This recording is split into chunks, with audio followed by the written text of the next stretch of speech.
MindPower. You are listening to your number one career podcast. Everything you need to know to have a great career. And now, your host. Ladies and gentlemen, welcome to the MindPower Career Talk Podcast. I am your host, Emmanuel Chisalu, launching the first recording of our first episode. And I'm very excited this afternoon to be joined by a special guest, a very good friend of mine. His name is Raj Kapadia. It's very funny how I got to meet him. Yeah. There was a time when another friend of mine, Buchizia, who's based in the UK, working for KPMG, posted a picture of you right on his WhatsApp. You were standing next to the president of Zambia, right at State House. And then he said something about Mr. Kapadia standing right next to the powers that be. I can't remember the other things that he wrote. I got so intrigued. I got in touch with him. I said, Buchi, who's this gentleman? Right. And then he said, no, this is a very young, dynamic, visual, gifted, gentleman. Really? And you would really want to meet him. I was like, oh, okay, sure. Please connect me to him. And while we were still deliberating on how you could go about, linking me to you, our mutual friend, our good friend, Tony, yeah, of course, during that time when he got appointed by the president, we had a small get-together right here. Yes. And that's how you got here. And we met. And from there, we've been conversating, just, building each other in terms of inspiration, encouraging each other in our different endeavors. So I'm very excited to host you as my first guest on the MindPower Career Talk Podcast. Raj, welcome to the program. Thank you, Emmanuel. It's a privilege to be here. Thank you very much. To begin the ball rolling, of course, we need to introduce you to the audience, to our viewers, to our listeners. Sure. Who is Raj Kapadia? Okay, thank you for the question. So, yes, my name is Raj Kapadia. I'll start off with saying I am a Zambian, and that's the most important thing about me. Beautiful, absolutely. Okay, Yeah, all right. no, all right. yeah, so on a serious note, yeah, I'd say I describe myself as a finance professional. Okay. That's my background. I was born in the UK, but lived here all my life. So I did my primary, secondary, and further studies over here in Zambia. Okay. So that's at ISL for primary and secondary, and then at ZCAS for my further studies, which was CIMA. Okay. And then I did a distance learning degree with Manchester Met University Okay. as well. Yeah. And then I started my career over here as well. Oh, brilliant. So initially in banking, with what was then Bank ABC, now Atlas Mara, and then I joined PwC in audit. Okay. So that's essentially been my sort of journey so far. Okay. And yeah, there's more to it after that. Very powerful description. That was a powerful elevator pitch. Is it? Yeah. Like you've just summed up who Raj is. Yeah, who you are. First of all, you're a Zambian. Most important thing. You've given us your educational background. You've also shared the start of your professional journey. Am I right? And as you might be aware, basically this podcast has been launched to have rich career conversations. I think this has been the missing link in our society, where we've got young adults from primary school through secondary school without having access to information on how they could go about preparing for their career futures. Sure. So I thought of creating this community of practice where people like you could come on board and just share your own experiences on how you've gone about with your career and professional journey. So having mentioned about your educational journey, I'd want to appreciate during the time that you were in school, for instance, Sure. what was your experience in terms of having access to career guidance information? And how did that information shape who you are today? Sure. So I think the access to information is a bit limited where I was at ZCAS. Obviously, if you're there, you're pursuing something in the finance field probably. So naturally, that's your career path that you've chosen for yourself, right? Yeah. But in terms of guidance, in terms of how to go about developing your career, getting that initial job, I think maybe slightly lacking, or back then, not too sure about right now. But in terms of my own experience, it's more of hit and miss. You try different things, you see what comes through, and then you take the opportunities that arise. Yeah. So I'd say there's definitely room for improvement in terms of career guidance. But as much as there may be a lack of it over here, I think everyone's journey is different. So guidance is only guidance, and it's really up to you as the individual to make a career for yourself. Yeah. I love the fact that we all receive information differently. And I mean, everyone at the end of the day is different. So the most fundamental thing is acting on the information that you've received to make informed, career decisions. Of course, when we look at your professional journey, you are a finance professional, right? So when it came to choosing a career pathway in that direction, was it well informed, or perhaps it was just imposed on you by your parents that, look, Raj, we've been running several businesses, so we want you to go to college or university, acquire a business or financial qualification so that you come and take over the business? Or perhaps it was something that you were passionate about and you wanted to explore further? Yeah. So I think it came more from life experiences when you're younger. So my dad was in banking, and he was also a finance professional and an accountant by profession. So I think as you grow up, you're exposed to that sort of environment, and to me, it seemed fairly interesting. So I wanted to pursue something similar, naturally. So that's when the decision came up after secondary school, you finish your IGCSEs. You have to make a decision whether to go for your A-levels or IB, or head straight to ZCAS and maybe pursue an accountancy qualification. So I felt at that point that it was a natural fit. It wasn't necessarily forced upon me. That was my choice. And then I chose CIMA as the qualification, because I didn't want to be just purely a practicing accountant, but I wanted to be more broad-based in terms of my accounting knowledge, so more value addition, right, which is what a management accountant does. So that was the basis for selecting that career path.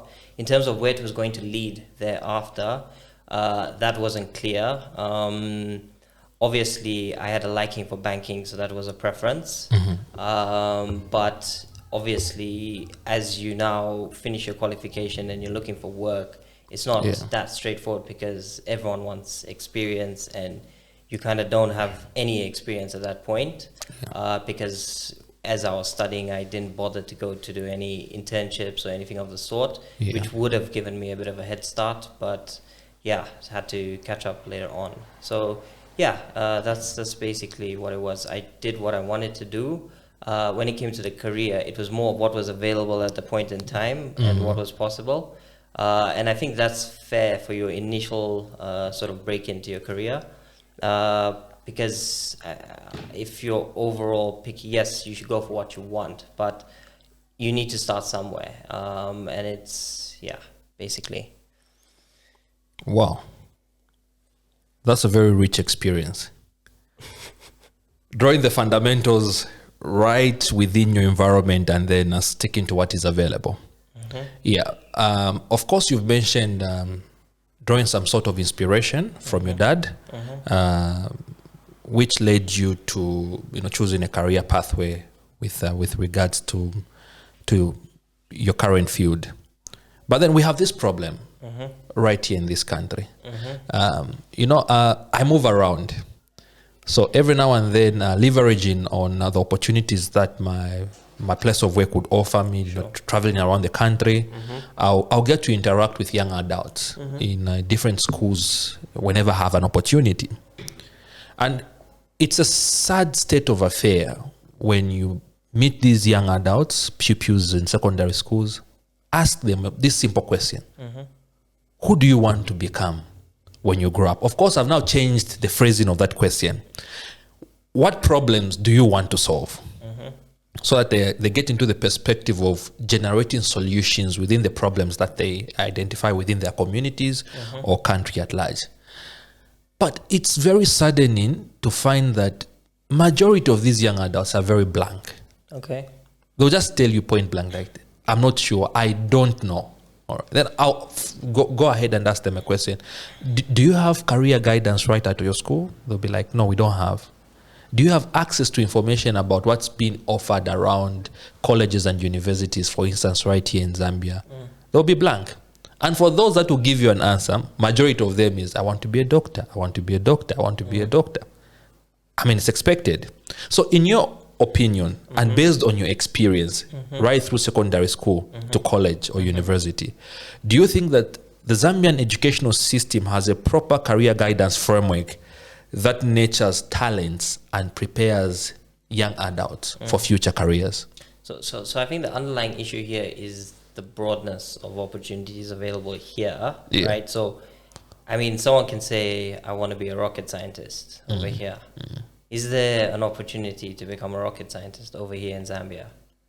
Absolutely not. Exactly. Yeah. So, by virtue of that, there's very limited career options over here in Zambia, which is what you tend to find is, if you want to branch out of anything other than the core fields here, which may be, as you said, being a doctor, being a teacher, being an accountant, or anything within the lines of what you get in university here, the opportunity for a career is just not there. So the underlying issue is the broadness of opportunities available in this country, right? So if you want to pursue something that's very new or something, like I said, a rocket scientist, you'd have to go abroad basically and use your skills, your interest in that field, and apply them abroad, right?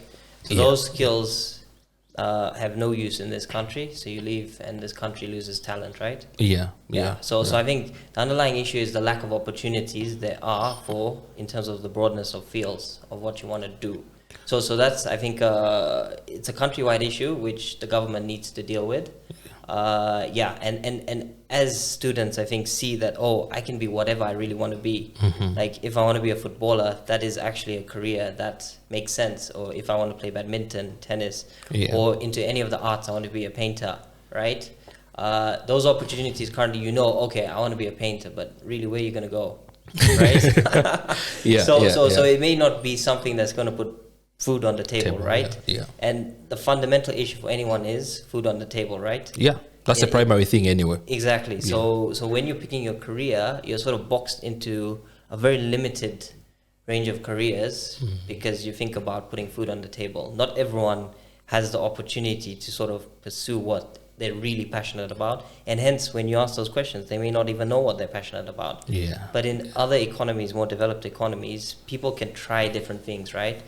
And they can pursue whatever career they want, knowing that at the end of their degree, and after they've committed 3, 4, 5 years, and maybe they're $40, $50, $100,000 in debt, there's a career out there that is going to sustain them, allow them to pay off their student debt, and get on with their lives.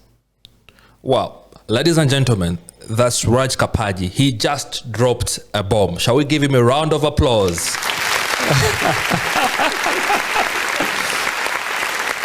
No, you are very right, man. When you've mentioned that the limitations that our young adults would face when it comes to choosing a career pathway. And I'm here thinking, you touched on sport, you touched on art. That you might be very passionate about art, passionate about sport, gifted in that area. But of course, at the end of the day, when you pursue that career pathway in an environment such as ours here in Zambia, where is it going to take you? So we don't have structures, we don't have systems in place that could, support alternative career pathway. So it reminds me of my own dad. I was very passionate about soccer. I would play back then in primary school. But he just told me one word. This soccer that you're playing, it will take you nowhere in this country. Focus on your books, become a doctor, become an engineer, but not this direction you're taking. Exactly. And so I think we need to broaden, like you've mentioned. We need to broaden, the scope of career offerings in Zambia. And that builds up on growing our economy. Certainly. such that it's able to recognize and appreciate the value of alternative careers, the non-academic fields. Because right now we're just focused on academic fields, doctor, engineer, accountant, lawyer, so on and so forth. Yeah. So what would then be your word of advice? Look, I've got so many young people that would come to me. Emmanuel, I'm so confused about my career pathway. I don't know which pathway I should choose. I don't have information, so on and so forth. Based on your experience and the information that you've shared with us so far, what would be your career advice on these young adults in terms of the measures that they should take to finding their unique pathway? Yeah. So, look, not everyone in particular has to go through a set pathway, right? Yes. Like, yes, majority of people will go the university route, get a degree, and then look for a job, right? There's the opportunities available in this country are far broader than that. There's the set career path where you go into employment, right, after you get your degree, or what very few people do is go straight into entrepreneurship, right, which is an alternative route. And that's a route which technically you could do even before you go to university, so you get a head start, right? When you're at campus at university, you meet all sorts of people, and there's always those few people who are entrepreneurs, right? And they're already making a name for themselves as business savvy, and they're making money whilst they're there, right? So there's opportunities for everyone in a sense to do different things. Obviously, like I said, there's limitations in terms of the career fields you can actually study over here. But in the terms of what we have, I mean, yes, as you're younger, it might be a bit difficult to sort of know what your core interests are, right? But I think what your interests are is what you find yourself doing. So if you sort of monitor yourself on a daily basis for a few weeks and see what is chewing up your time, right? What is it that interests you? Maybe it's you're on Facebook 9 hours a day reading about politics. So maybe you need to be a politician, right? Study political science. Why not? So I think it's you need to sort of know what it is that you're interested in by observing what it is that you do on a daily basis, right? Because naturally, I, for one, when I was growing up, I'd mentioned the influence of banking due to my dad, but I had a natural attraction to watching financial news, right? Bloomberg, CNBC, things like that. So there was just a natural interest there. And that led me to being interested on investing in the stock market as well over here on the Lusaka Stock Exchange, right? Brilliant. So apart from, whilst I was studying, I was also buying and selling shares on the Lusaka Stock Exchange because there's just an interest. So technically, a career path for me could have been maybe as a stockbroker or an investment fund manager, or you know what I mean? There was those potential career paths which people wouldn't generally do, right? So it's what you find yourself doing on a daily basis. Maybe look at your Facebook likes. I don't know what the trend is. The topic is maybe it's football and pursue that. So I mean, it's really within you to know what it is that you like and pursue that. Because at the end of the day, if you just follow what everyone's doing, you're not gonna have an underlying interest in that area, and you may succeed, but you won't be the best at it because you haven't got an underlying passion for it. It reminds me of one gentleman, of course, he's a mentor. He told me that one of the greatest killers of growth is following what society is dictating you to become and to do. And I see many of working professionals from entry level, middle careers, through to senior levels. People are not passionate about what they're doing. They're so miserable, stuck on jobs. They can't have that fuel, the passion, the love for what they do. And mostly when you ask them this question is, I wish I had another alternative route. But I've told them, hey, you still have the power. You could quit your job, follow your passion, and become who God designed you to be. Exactly. That was an amazing piece of advice. And I do believe that to our listeners, also our viewers out there, they have picked on something very cardinal when it comes to, first of all, identifying who you are linking who you are to what you love doing, and then linking what you love doing to pursuing a career pathway.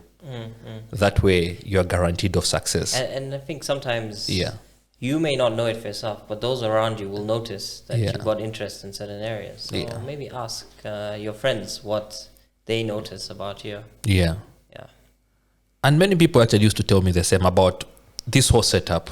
No, you're very good at advising. You're very good at coaching. Why don't you just become a career guidance coach? I was like, I mean, who's doing it here in Zambia? First of all, I was looking at the money. Who's making the money, right? Yeah. But eventually I found that none was doing it. But I took time, listened to the people, why they had so much belief in my abilities to coach, mentor, and direct others towards discovering who they are, identifying their purpose, and becoming who God designed them to be. But I paid particular attention to that. And slowly, I started building the momentum until I established MindPower Career Services, where I've been helping hundreds of individuals from secondary schools choose career pathways, those already in the corporate world seeking for employment opportunities, guide them through the whole journey of job searching, craft their career marketing documents, CVs, cover letters, optimize their LinkedIn profile, so on and so forth. Interesting conversation. So we've dwelled much on helping young adults in secondary schools. There's also a journey after college or university. Of course, our educational system has been designed in such a way that the moment when you leave college or university, you need to look for employment. So we are wired to think that way. So let's begin with this route first of all, where you've graduated from college or university, looking at the aspect of graduate employability. With your own experience, how long did it take for you to land your first job after graduating from university? So maybe let's take a step back. Okay. So obviously is that route the right route firstly, right? Because everyone's being led on a certain path where they complete the education, and then now suddenly there's tons of graduates looking for a job. So it's like a funnel. Everyone's going in like this, but there's only that much of opportunity available, and loads of people are left out, right? Yes. And then they end up spending years and years, and by the time they get a job, they've forgotten everything, right? Yeah. So I think, as I mentioned earlier, we need to maybe look at what other countries are doing and what they're doing correctly in terms of ensuring that graduates are employable, right? Because there's one thing generating a graduate, and it's another thing that they're employable the way they are coming out of university, right? Absolutely. So obviously, one of the key things is experience, right? So I think in other countries, there's an emphasis on ensuring when you're in university, you take time out to carry out an internship, right? And it may be one internship, two internships, 3, 4, 5. So you actually have the opportunity to try different paths, right? So you might work in banking, you may work in retail, in manufacturing, and see what sort of, which field, because even in accountancy, you can be an accountant in a bank, or for a manufacturing company, it's very different. So you also now find where it is that you're interested, and you can hone down on that sort of area and focus on those businesses for your first job, right? And you would have had relevant experience. So I think there's opportunity for government as well to create an environment which incentivizes businesses to take on interns, right? Whilst they're still at university, so that they have an opportunity, and also so the businesses know that, okay, we're getting an opportunity here to sample a university student, and if we like them, we can take them on full-time once they're done. Right? So it's a sort of a win-win, and whether they need to put in tax incentives or something, they can do that. But at least you're creating a market that's more receptive to taking on graduates because they're now more employable. So I think once that is sorted out to a certain extent, it will increase the opportunities that are available for graduates, and they won't just be shooting in the dark. So in terms of my experience, I think I was in the UK for a bit at that point when I was finishing off my CIMA qualification. So it was just dropping at least 100, 150 applications, and it was going nowhere, basically. So then I came back to Zambia. One of the things is just maybe if you drop 5 applications and then you give up from there, you won't achieve your goal. Yeah, that's a bit soon. Yeah. I think generally speaking, unless you're lucky or I don't know, you really impress someone, you're gonna have to go for a bit of a push, and repeated applications for jobs until you find that opportunity. Not necessarily what you're exactly looking for, but an opportunity to kickstart your career. Yeah. Right. So for me, it was not instant. I think it must have taken 6 to 9 months to land my first job at the bank. And yeah, basically it's just dropping off applications and also using your network if you can. But obviously not everyone has a network per se. Yeah. So you can't rely on that. But these days with LinkedIn, I think there's a huge network out there where you can reach out to HR persons or senior management within companies that you dream of working for, and you never know who gives you the chance. So I think that opportunity to network now is far much broader than it was maybe 10 years ago when I was starting. You've raised a very important point. First of all, on graduate employability, because the major challenge, and this is an ongoing conversation or discussion that is hovering around the world of work, is that today's graduates, I don't know about other countries, but here in Zambia, they are not employment ready. All right. They haven't built the technical capacities, soft skills, and also the knowledge base. And some would go on to add, they don't have the right attitude or dedication. Yeah. To start from somewhere, commit to the process, and grow through their journey.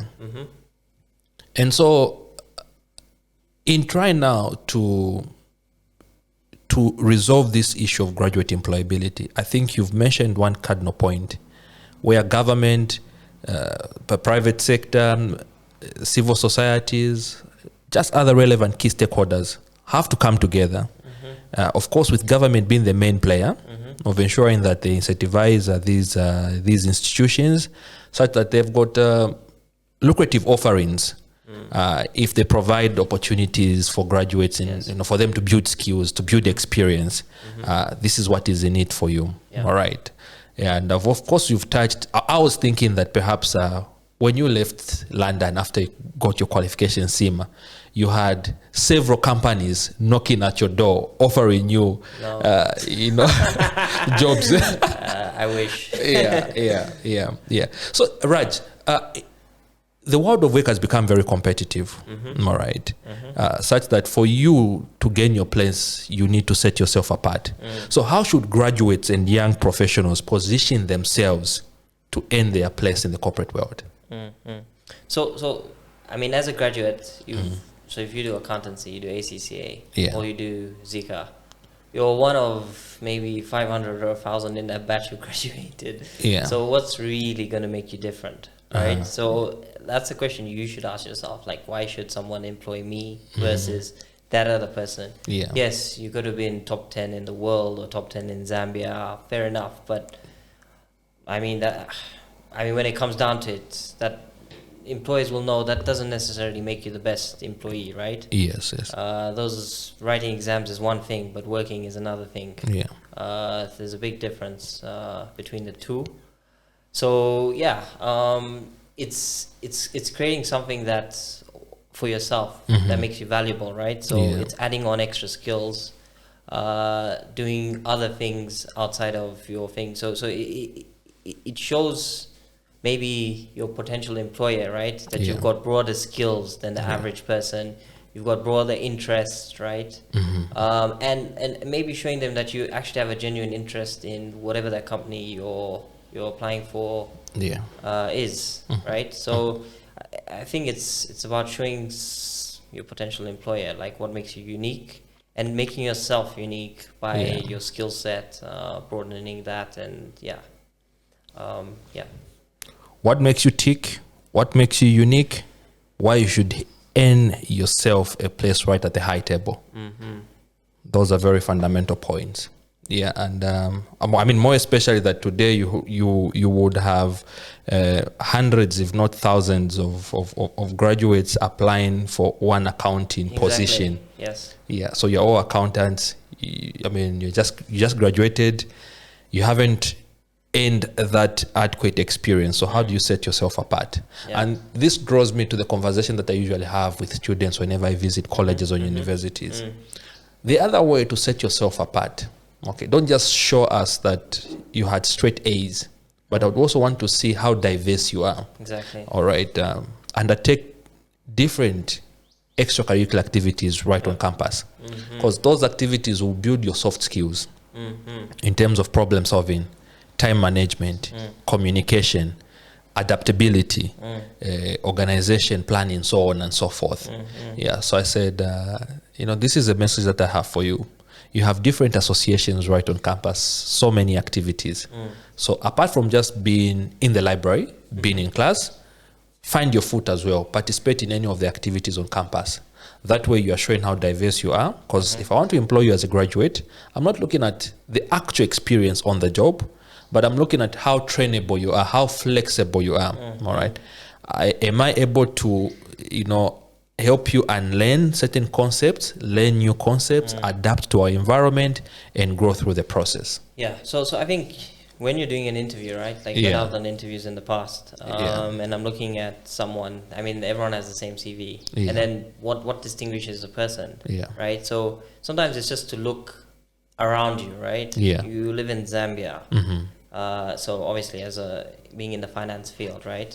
Maybe what's more of interest is the Zambian economy, what's going on in the country, right? Yes. So I would ask generally, so what's your view on the Zambian economy, on debt, this, that, what do you think we should be doing? So if you're able to answer that question and you've got a good understanding of the Zambian economy, what the challenges are and what needs to be done, you're showing the person that's interviewing you is, you're not just a book person. You look around you, you understand the environment you're operating in, right? And therefore, you may be able to add significant value to their business because you're not just looking down, you're looking around you. Yeah. And you'll be able to pick up on trends, and add real value to the business. Yeah. And it reminds me of one friend of mine who told me that he was looking for someone in IT, and they asked him to write an essay, just right there in the interviews, write an essay on global warming. Yeah. So I was like, dude, what's the connection with ICT and global warming? So he told me that, look, I want to appreciate, first of all, this person I'm hiring. Yeah. Do they have an in-depth understanding of what is happening around them? Okay. Apart from them being a straight-jacketed ICT personnel, but are they able to think outside the box, all right? Bring solutions outside the system. Yeah. Chip them into the system and make things work. Yeah. And there's very few people who really think outside the box. Very few. Everyone just likes to tick boxes. They go to work, they do what their job description says, and that's it. We are all incarcerated in what we are taught by the system. Exactly. Yeah. That's why people go into government. So what are you telling me? The system defines them rather than... I'm in government. What are you trying to tell me? You're on the periphery, right? But that's what tends to happen. No. Don't let the system define you. Actually, I actually agree with you. Our current system it's very pathetic in terms of service delivery because we have people that just think by the book and following what the job description states. And even just there on the job description, they still fail to meet the minimum requirement, which is a very big problem. And it's because they have a lack of interest in the job. They're there just for the money, which is probably not even great. Yeah. And you see, the money is not enough. So what do they do? Side jobs. Yeah. So they'll go to the office in the morning, hang their jacket on the chair so that you could see that they're around, then disappear, go and pursue what they're really passionate about or what they're interested in. Yeah. So I think one of the things that perhaps the government needs to work on, it's aligning people effectively towards certain institutions and certain roles so that we could enhance productivity. And I mean it's also on government to ensure the right people in the right place. Yes. Not where you appoint you know, based on who you know, who you're related to, or who your friends are, right? Yeah. It's I think there's a benefit in finding people who are actually natural fits in Absolutely. the particular roles that you're placing them in. Absolutely. Yeah. And this is what we say every day. We need people who are actually the right fit in those respective positions, respective institutions, because you're guaranteed of dynamic thinking and also an approach towards resolving these problems we are grappling with as a country in the 21st century. Yeah.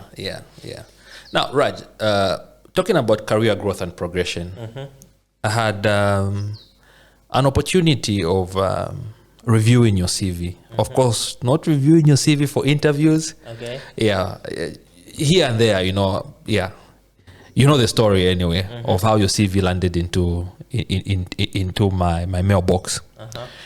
I was very intrigued how you've propelled the corporate ladder, starting from Bank ABC, which is Atlas Mara today, and then you joined PwC, where you started at the most junior level, right? And then you went on within 8 years, becoming a manager. Okay. Yeah. How did you manage to get all that within a short space of time? So it wasn't necessarily a short space of time.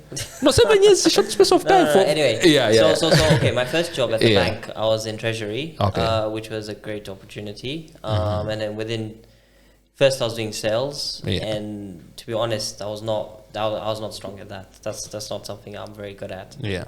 But then within 2 months, I got the opportunity to move on to the trading desk, right? Where I was dealing interbank and with Bank of Zambia. So that was a great opportunity, and it was just an opportunity that arose because someone left essentially, and space was made available, and they're like, I seem talented, so why not just try me out over there? Yeah. And then the opportunity to join the graduate program at PwC arose. And before I joined the bank, I was trying to get into the Big Four because I wanted a sort of a structured start where you get a broad based exposure to different companies and industries. So when that opportunity arose, as much as if I'd remained in the bank, I would have been much more wealthier today. Yeah. I decided to sacrifice financial benefits and go for a more learning-based environment at PwC, which is a professional services firm. Yeah. Right. So I joined there, and then it was an ordinary start, I'd say. I was average, I would say, for the first year. A few bits of showing that I was not bad. And then I think I really hit my stride in the second year once I had invested a lot of time in sort of understanding my role, what it meant, and sort of how to audit, basically. And that's when I think good progress started happening on my side. So there was definitely a big investment in terms of understanding my job, what auditing really meant. I could see people around me who would come in and, you know, just do the bare basics, what you're meant to do. But I never felt that was enough. I did not feel comfortable going to a client, walking out saying, okay, we've done an audit and it ended there. Because then what had I really done? Nothing, basically. I just ticked boxes. So I felt like I cannot go to a client and walk out without making a difference. And that was sort of my ethos in terms of every client I went to. I went in to make a difference and add value to them. And I think that was the mindset difference between, let's say, me and maybe some of those around me. But also, it was also being surrounded with very exceptional people. So your first job is fairly important because it molds you into who you are, right, to a certain extent. And I think the benefit of working at that firm was there was so many exceptional people around me. And that put me, sort of guided me in the right direction, taught me the right way, and showed me how things are supposed to be done. But obviously that was not adequate for me, in the sense that I wanted to go beyond that. And that's where interest comes in, right? So at that point in my life, I think I was very engrossed and interested and passionate about audit. right, and adding value. So I think that's sort of thing. And the outcome of that was, yes, my first promotion was standard. Everyone gets that from associate 1, I think, to associate 2, they call it. And then associate 2 to senior associate 1, I think it's called. And then when I was at that point, I was now excelling in my field. I was clearly ahead of my colleagues in terms of my performance and the feedback from my supervisors. So I felt like, okay, this is a bit of a rigid structure in the sense that you're excelling, but there's nothing there for you really, right? So I had asked my coach at that point about are mid-year promotions possible? And I was told we don't do that anymore over here, right? So there's a bit of a demotivating thing to hear. But then I was like, okay, let me talk to someone more senior, and that's when I had approached, and I remember this very clearly, Andrew Chibuye, who's now senior partner at PwC. So he was a director back then, and I said to him, what's really the incentive for me to outperform everybody else if our path is the same? So I asked him that question, and then he said, good point. Let me look into it. And then a couple of months later or a month later, I got a mid-year promotion. Right. So it was just So basically, it was challenging the status quo in that particular point. That yes, this is what the structure is, but what's in it for those who excel? And he understood that well, and he made a bold decision, I guess, along with his fellow partners, and then I was promoted at that point. And then 6 months later, I was promoted again, and then thereafter to assistant manager, and then I was due to become a manager within 4 years, I think, of joining. And then that's when you realize that career paths are not just a straight line, right? So there was the expectation, and then it was kind of taken away from me. But then I sort of overlooked it because I was going on secondment to the UK to work for PwC in the UK. So kind of got past that and then went to the UK. And I guess that not getting that promotion to manager in Zambia was a lesson that, look, yes, things don't always work out the way you want. The way you want them to be. Yes. But you just got to get on with it and keep pushing. So went to the UK then, and the way it is when you go to the UK is they think Africa is not on this. I don't know what they think, but then they demote you basically. So you start from the ground up again. So you lose a couple of years of progress basically when you go there. They just put you in a default position, so now you need to do another 2 years, probably if you perform well, to become a manager again. So it's a setback, but then again, it's new experiences again in a different environment. So basically, and then over there, got the opportunity to be promoted to manager in London, and then and then did that I think for a year and a half, and then decided that was enough. You decided that was enough within 1 year and a half after you've been promoted to manager, something that you had longed for here in Zambia. And then you got it in the UK, and you decided, I think, after 1 year, 6 months, enough is enough. Are you crazy? No. But what prompted you to reach, or rather arrive at that decision to say, look, I have hit the top notch, perhaps based on your career goals, that what I was looking for, maybe hitting managerial level, I have achieved it. So it's time now to face other things. I think it's not necessarily about the position per se. It's more about the experience you're getting, right? So it's in your career, there'll be a point where things are monotonous, right? You find that the learning you're going through, that learning curve is now flattened. There's incremental gains, there's incremental benefits of continuing the path. But in terms of you as a person, how you're developing your knowledge, your skills, there it's kind of flatlining. And I felt like I was in that for a couple of years at least, right? And I could have left much earlier, chose not to, because I didn't have the sort of confidence to just leave, basically. Okay. So you just stick with it. But then at a certain point, you just need to decide for yourself that, look, you're flatlining here. There's nothing more to benefit yourself. Obviously, everyone has different interests, right? Yeah. So initially, I was deep interested in audit, and that sort of faded off as time progressed.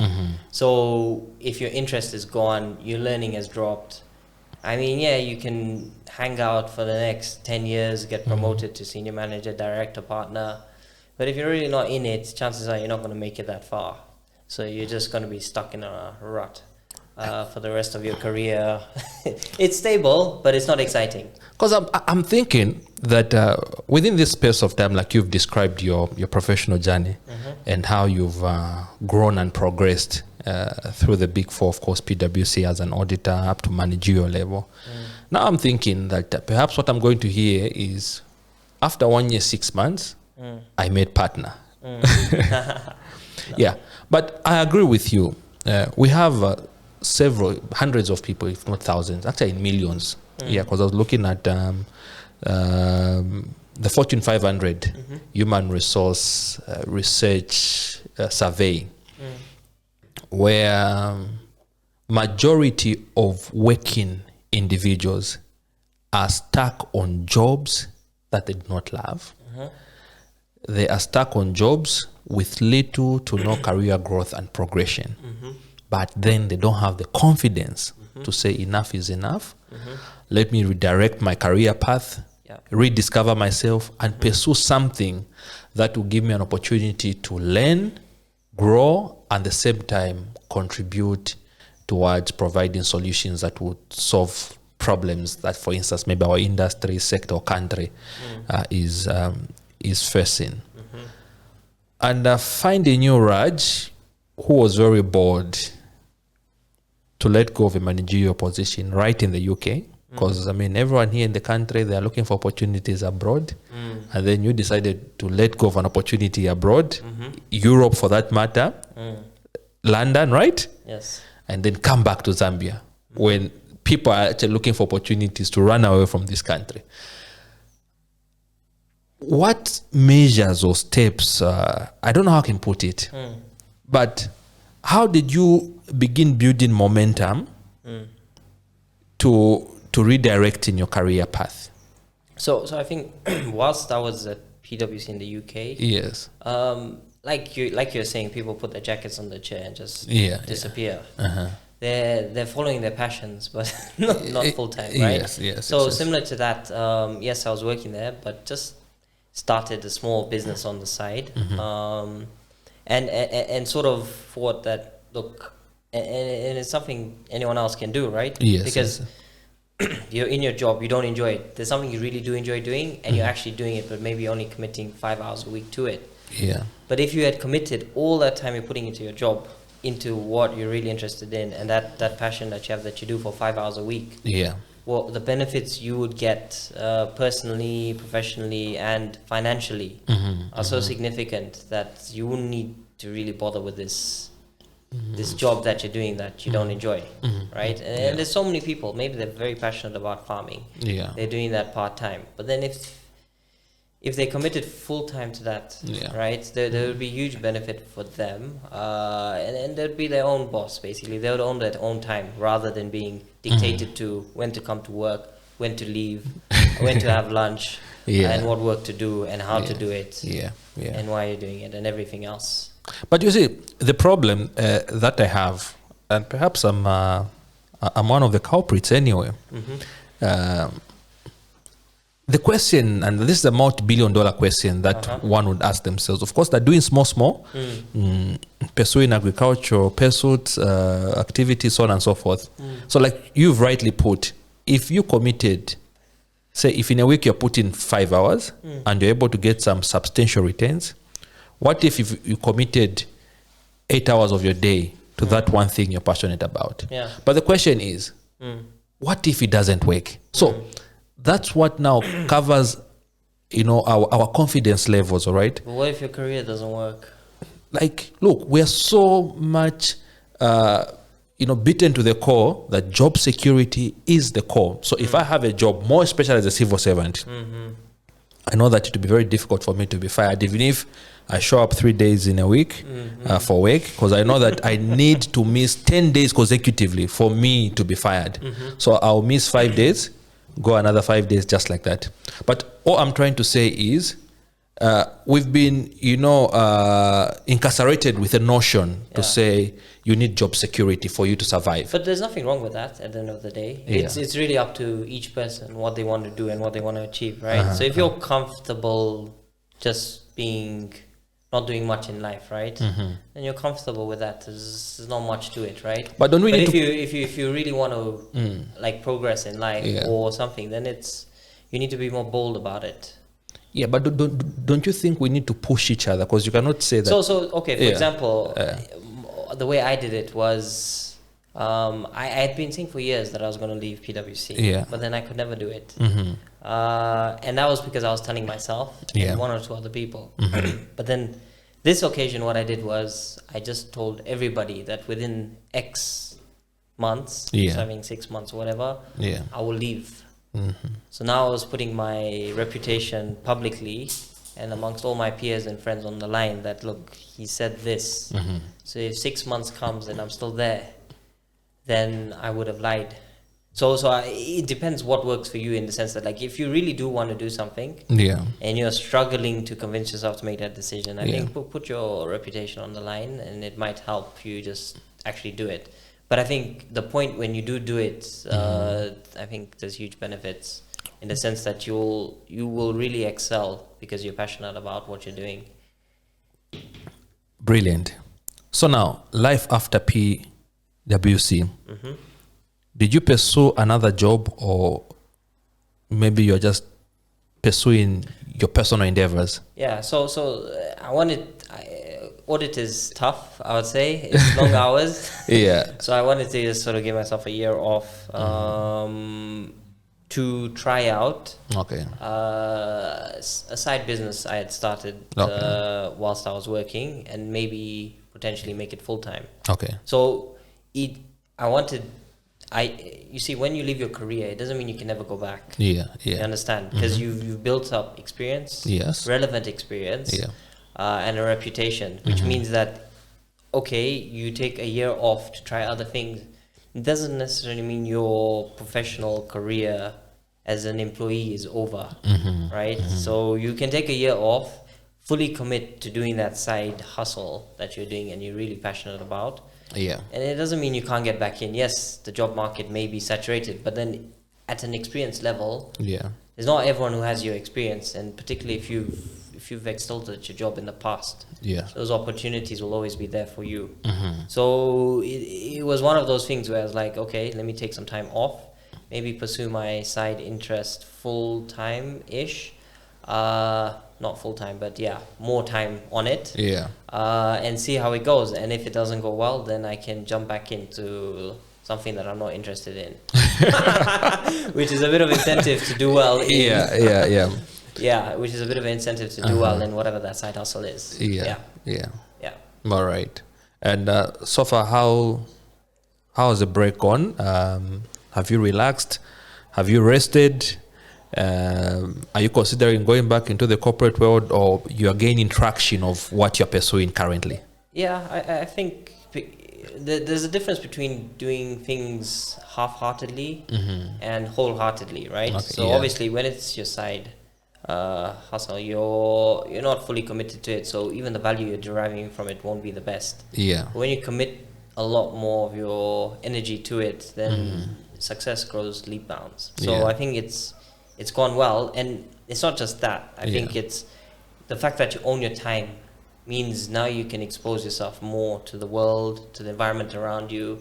You're not stuck at your desk for maybe 9 to 12 hours a day, not knowing what's going on, right? So I feel like owning more of my time has given me an opportunity to be more exposed, travel, see different things, and it's something I'd encourage all to do. Like, if you have the opportunity to travel, because one of the challenges I think we have here is not to be offensive, but is in you only see Zambia and that's the world, but I'm sure you can relate. When you travel, there's something you see which makes you realize that there's the potential is so much greater for this country. Absolutely. If things were just done properly.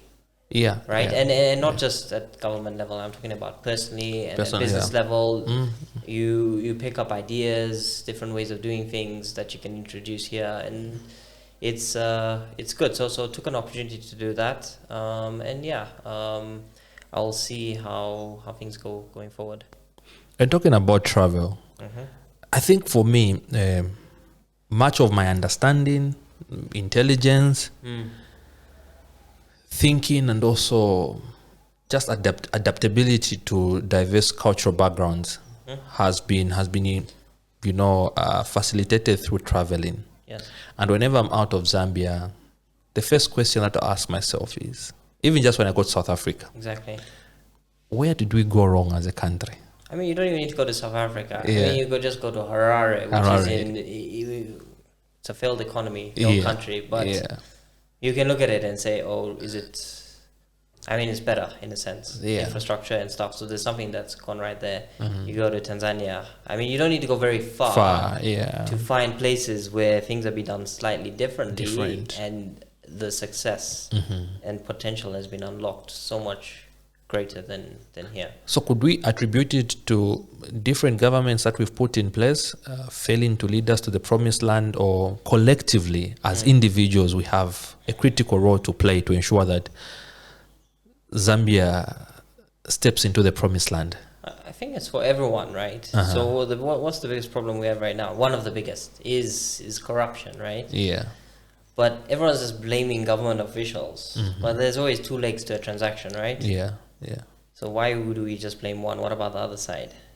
And it's the culture, right? Yeah. There's a culture issue in this country where people are not people, but a lot of people are not interested in working hard, right? And making quick money, right? Yeah. So there's a culture that's been built up, and it's not even government now, it's the private sector. The private sector is completely corrupted, as well as the government sector. So procurement in the private sector, there's corruption equally the same as what there is in government. So if there's corruption in the private sector and in the public sector, I mean, that means there's a cultural issue in the country. So there needs to be a sort of a reset in terms of that. There needs to be a bit more accountability, so that, you know, we can self-correct. Because as long as there's corruption, that means money's not going to the right places. Yeah.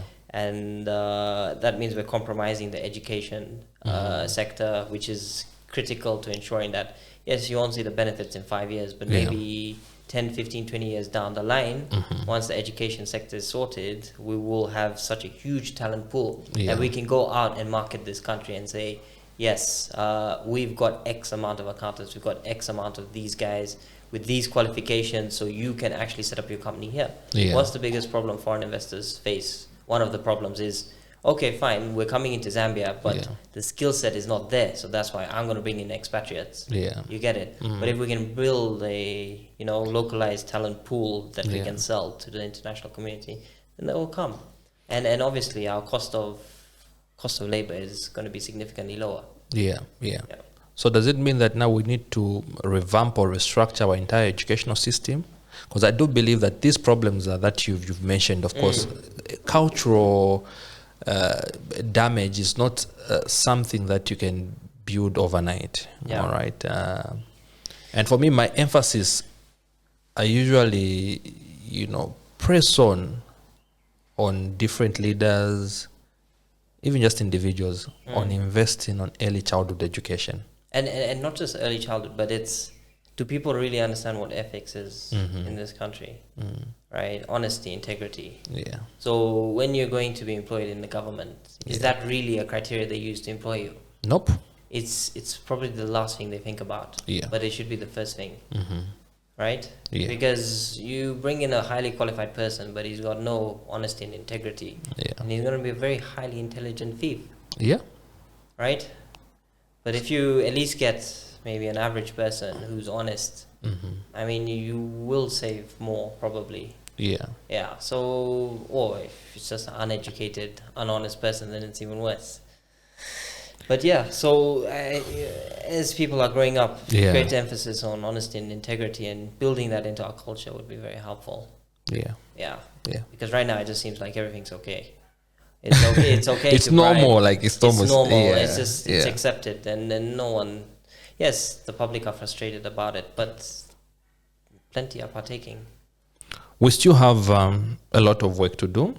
And I do believe that with such platforms that now we are creating, these podcasts where we're having honest conversations about different problems that we are facing as a country, and also, of course, making proposed action plans to the powers that be, and of course individually. I think there could be a turnaround in terms of how we conduct our business. Because almost 60 years now down the line of being independent, we cannot be facing certain problems, all right? More especially with government institutions, with my own experience of auditing, I have been to almost every corner of this country, and you will be surprised how several places right here in Zambia are far from civilization. And the only thing that you would find there is a road, a small rural health post, and in certain instances, others do not have. So really, the agenda of development, and I do trust that President HH and his government would put that into serious consideration to ensure that there's equitable distribution of resources to the far-flanked places, so they could have access just to the basics: healthcare, education, agriculture, nutrition, so on and so forth. All right. So as we wind down this exciting conversation, all right, of course, we've looked at the two sides of the coin, pursuing a career pathway as a full-time employee, and of course exploring the alternatives, and that could be entrepreneurship, just for you to grow your capacity in terms of your experiences and also your skills. But I know there are other people still stuck in employment. Of course, they want to progress the corporate ladder, but they're just stuck. Yeah. They haven't been promoted in several years. Perhaps they haven't even received any promotion since the time they started working.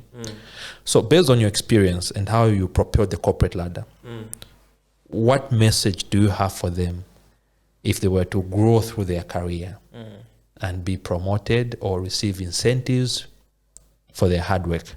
Yeah. Well, I mean, look, if you're stuck in a position for a very long time, it means you're comfortable. So if you're comfortable, you're comfortable. There's not much that's going to happen. Yeah. But if you're uncomfortable and stuck, then naturally that will push you to do something, right? Yeah. Whether it's trying to get a transfer to maybe a different department or doing something different within the institution you're in, or whether it's looking outside for a similar job with a different company, right? Or whether it's pursuing something totally different. That's the fact that you're uncomfortable should push you to do something. But if you're comfortable, there's nothing I'm going to say that's going to change that. Yeah. Awesome. Now, as your last message to young people out there, young professions, all right, you've explored the corporate world.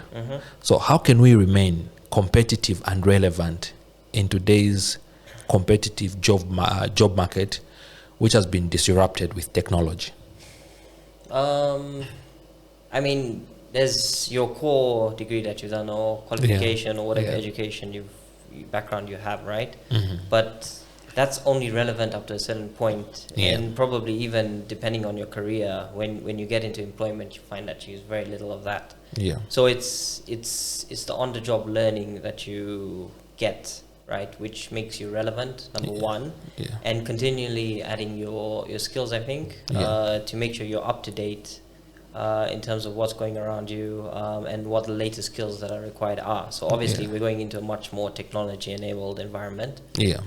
So a certain degree of understanding of technology, how it works, and being able to use and operate the various technologies available, I think that's very basic, would be helpful. But I think it's also, look, at the end of the day, there's things technology can do, right? It doesn't matter the environment, but then us as people, there's value within us from our experience. So I think what separates you is the value you can add to any institution. So if you've got that value factor and you know what that is, and you've got that track record, then I mean naturally it's not going to be an issue. So if you're comfortable in your role, and you're not changing anything about that role, how things are done on a daily basis, then chances are you're not really giving yourself an opportunity to progress. Yeah. But if you keep driving change, adding value, and showing people that you're actually there for a reason, and you're making a difference, I think that's what will make people notice you, and give you greater opportunity to progress. So yeah, don't be comfortable, just keep trying to make a difference. Don't be comfortable, keep trying making a difference. Ladies and gentlemen, that was Raj Kapadia, our first guest on the MindPower Career Talk Podcast. Raj, it was an absolute pleasure hosting you on this show as our first guest, recording the first episode. Thank you very much, man. Thank you, Emmanuel. Sure. So, ladies and gentlemen, from your host, Emmanuel Chisalu, certified career analyst, professional CV writer, and job search strategist, I am out.